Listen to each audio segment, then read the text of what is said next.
We were recently contacted by a consulting engineer who had been consulting for a dairy in KwaZulu-Natal. They had a problem in that they had constructed a holding pipe which is used in the pasteurization of milk that had failed after the Christmas shutdown.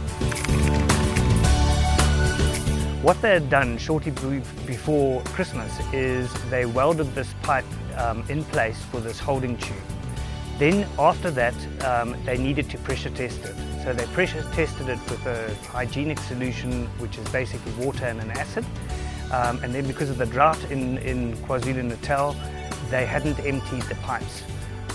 When they came back after the Christmas break, the pipes were all leaking. So when we looked further at what had actually happened, they had welded the pipes together and hadn't properly purged with argon, which means that the back of the welds were discolored. And that weld discoloration is no longer stainless. So the stainless steel was in a compromised condition.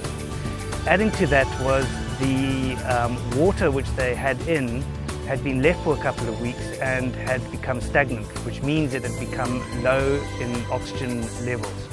And that meant that the stainless steel could not repassivate itself either. So you had a lethal combination of factors. On top of that, there were chlorides present, and the combination of those factors led to a catastrophic failure of the holding tube. So ultimately we went to visit the dairy to see what the total problem was and to come up with what had caused it. They were looking for a silver bullet on one cause that had caused the failure. At the end of the day, it was the sequence of events that happened, and it couldn't be pinpointed to one thing. What we did is we wrote an independent metallurgical report detailing the chain of events that led to the failure so that they could avoid that happening again. Stainless steels always need oxygen to keep the passive layer passive. In low oxygen, stagnant conditions, the passive layer will break down and failure can occur. So that's the biggest lesson. If you are doing pressure testing, make sure you flush out the tubes properly and even pump dry air through the tubes to ensure that there's no moisture present afterwards.